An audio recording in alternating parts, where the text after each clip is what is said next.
ഇന്ന് രാവിലത്തെ ഞാൻ കുറച്ച് ചക്കയായിട്ടാണ് വന്നിട്ടുള്ളത്. അപ്പോൾ നമുക്ക് ചക്കയും അരിയും കൂടിയിട്ടുള്ള ദോശ ഉണ്ടാക്കിയാലോ. അതിനായിട്ട് ഞാൻ 2 ഗ്ലാസ് അരി തലേദിവസം കുതിർത്ത് വെച്ചിട്ടുണ്ട്. പച്ചരിയാണ് കുതിർത്ത് വെച്ചത്. പിന്നെ കുറച്ച് ഒരു അരക്കപ്പ് തേങ്ങ, ഒരു ചെറിയ കഷ്ണം ഇഞ്ചിയും ഒരു പച്ചമുളകും. അതൊരു സ്മെല്ലിന് വേണ്ടിയിട്ടാണ്. ഇത് ചെറിയ കഷ്ണം ഇട്ടുകൊടും ഇഞ്ചി. പിന്നെ കുറച്ച് ചക്കയും കൂടി എടുത്തിട്ടുണ്ട്. ഇതെല്ലാം കൂടി നമുക്ക് മിക്സിയിൽ ജാറിലിട്ടിട്ട് ഉപ്പും കുറച്ച് ഇട്ട് കൊടുത്തിട്ട് നന്നായിട്ട് അരച്ചെടുക്കാം. മാവ് അരച്ചെടുത്തിട്ടുണ്ട്. അപ്പം ഈ ഒരു പരുവത്തിലാണ് എടുത്തിട്ടുള്ളത്. നമുക്ക് ദോശക്കല്ല് ഒഴിച്ച് വെക്കാം. എണ്ണ വരത്തിയിട്ടുണ്ട് ദോശക്കല്ല്.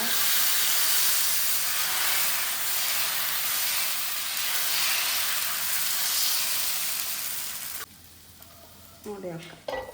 ദോശ ഉണ്ടാക്കുന്നതിൻ്റെ അടുത്ത് നമുക്കൊരു ചട്നി കൂടി ഉണ്ടാക്കാം.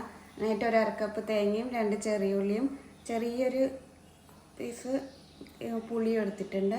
പിന്നെ ചെറിയൊരു കഷ്ണം ഇഞ്ചിയും പച്ചമുളകും. അപ്പോൾ ഇതും കൂടി നമുക്ക് അരച്ചെടുക്കാം. അപ്പം നമുക്ക് ദോശ ഇങ്ങനെ എടുത്തിട്ടൊന്ന് മറിച്ചിട്ട് കൊടുക്കാം. ചട്നിക്ക് വേണ്ടിയിട്ടുള്ള തേങ്ങയും ഉള്ളിയും പച്ചമുളകെല്ലാം മിക്സിയുടെ ജാറിൽ ഇട്ട് കൊടുത്തിട്ടുണ്ട്.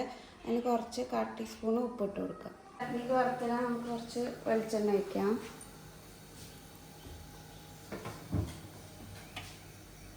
ടീസ്പൂൺ കടുക്, ഇതിലേക്ക് ഒഴിച്ച് കൊടുക്കാം. ഇതിലേക്ക് അവസാനം കുറച്ച് കറിവേപ്പിലയും കൂടി ഇട്ട് കൊടുക്കാം. നമ്മൾ ചക്ക ദോശയും ചട്നിയും ചായയെല്ലാം റെഡി ആയിട്ടുണ്ട്. അപ്പോൾ നമുക്ക് കഴിക്കാൻ പോയാണ്.